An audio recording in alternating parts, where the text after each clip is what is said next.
Welcome to this uplifting word for June 10th. I was raised in Northwest Texas, where there was a majority white population at that time, and the largest minority population were Mexicans or Mexican Americans. You can see a little picture of the Mexican children dancing in the picture. It's a picture I have in my office right now. Being a majority white person, I absorbed some of the atmospheric racism of the time, although I was not necessarily all that aware that things were somewhat racist.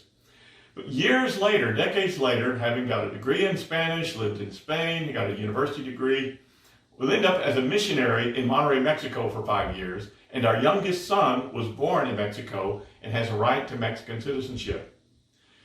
As I got to know the Mexican people on their own terms in their own country, my attitudes and views of them really did change. And I began to develop an understanding of some of the beauties and grace of the Mexican culture, but also some of the reasons of the misunderstanding of the white population in Northwest Texas. So it was really a transformative experience for me living in Mexico.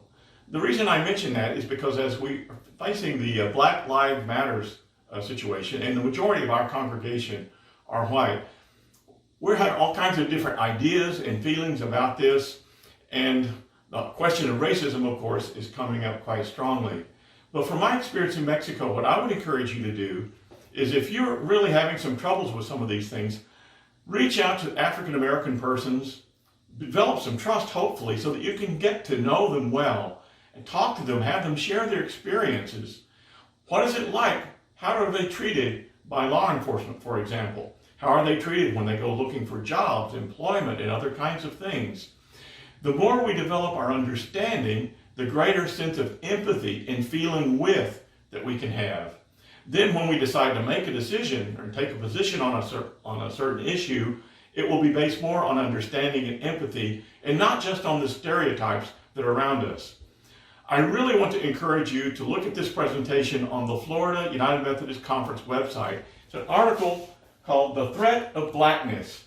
4 black Methodist pastors from Florida speak out. I'm going to show you the link of how to do the Google search and find this. It's not long, but 4 pastors, African American pastors in the Florida Conference, share some of their experiences, and that will help increase our understanding and empathy some that people are going through.